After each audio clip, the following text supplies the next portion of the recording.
Hi, Sheryl. Welcome to Wash FM Radio. How are you? Hey, guys. How are you? We're doing great. You've been a busy woman the last few years with this diner thing. Oh, my gosh.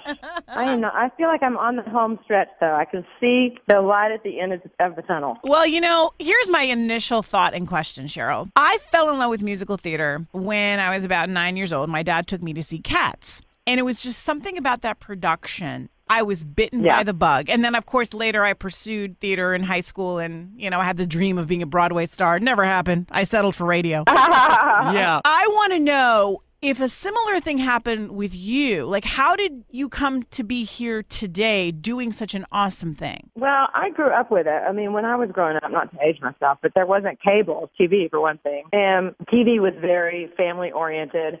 And they showed all those productions on TV. They showed Oklahoma and My Fair Lady and West Side Story and Brigadoon. And when a movie like that came out, like I can remember at Christmas time going to see Dr. Dolittle, which was a musical with Anthony Newlittle. And that's what you did. And you knew all those songs. Everybody knew all those songs. It was a part of our consciousness and really still is. And I loved it. I always gravitated to the emotion and the drama of it and fantasy and all the dancing, and I just loved it. So when Barry called me and asked me about writing for Diner, I was so excited about it. And I felt like, okay, I've studied music my whole life. I have a degree in it. I'm finally actually going to sort of flex that muscle a little bit and do something I've never done. And it's been completely gratifying. I know you've taught music as a teacher in school. How do you start out a project like that? I mean, after your conversation with Barry, you've hung up the phone and you go, now what? Well, you sit around for about 6 months and you go, oh, my God, I have no idea what I'm doing.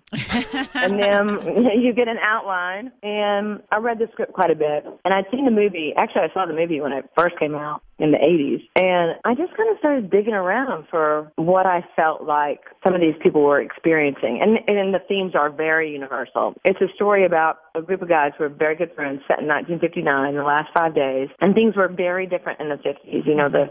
The stereotypical roles that we had were about to change in the 60s. So you have a lot of what was happening kind of represented in the female characters. And I just started writing, and I picked Barry's brain a ton, and he was extremely helpful. Obviously, he created the characters, but, you live with the characters for a while, and then things just start to kind of present themselves. I know Elton John and like Cyndi Lauper, they did something, very similar to this. Did you think about reaching out to them, or did you even reach out to them for any advice? Not really. I mean, actually, no. I've never, I haven't seen Cyndi in years, and I'm a big fan. And I hear that Kinky Boots was amazing.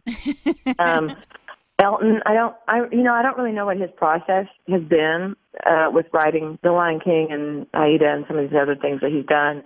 I knew enough about how musicals work, just technically, with creating themes and how to sort of give each character his own theme, and kind of what the structure of a production is, where generally you keep reprising the themes, and hopefully there's a way to overlap things. I was a huge fan of West Side Story, and I just kind of ran with it, and just kind of went on what I knew and picked the brains of the producer, who's a Tony Award winner, and so it kind of flowed. All right, so you've created all of these songs, and you sit down with the producers and the Barry, and you're trying to figure out which ones are the ones that are going to make the cut or not. Is that a hard process? Well, there wasn't that much of that. I mean, I wrote specifically for themes, and I worked with Barry on what is that I'm accomplishing with this, and what am I talking about? Is this a book song? A book song means, am I covering dialogue? Am I explaining something, or is it a production song? We haven't really had to cut anything. I mean, we've reworked a couple of things. I've written a couple of extra things. I actually wrote a song early on that we didn't know what to do with. It went on the back burner, and now it's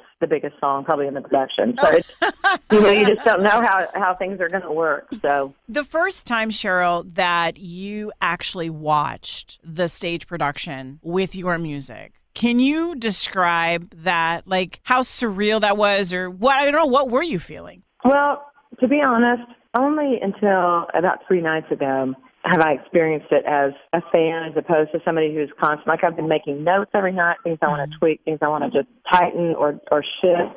I haven't really been able to just sit and watch it and not be the music author.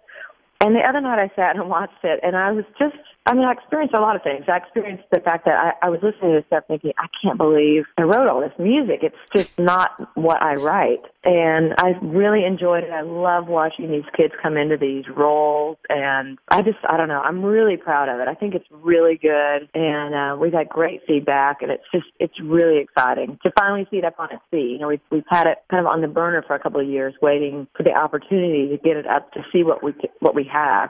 And now it's running, and it's really great. We're getting big laughs, and people are leaving feeling like they've been on a journey, and it's really been wholly positive. You have a couple of beautiful children. I wonder, is there a Christmas tradition or holiday tradition that you absolutely love doing with your kids? Just sort of close out the interview.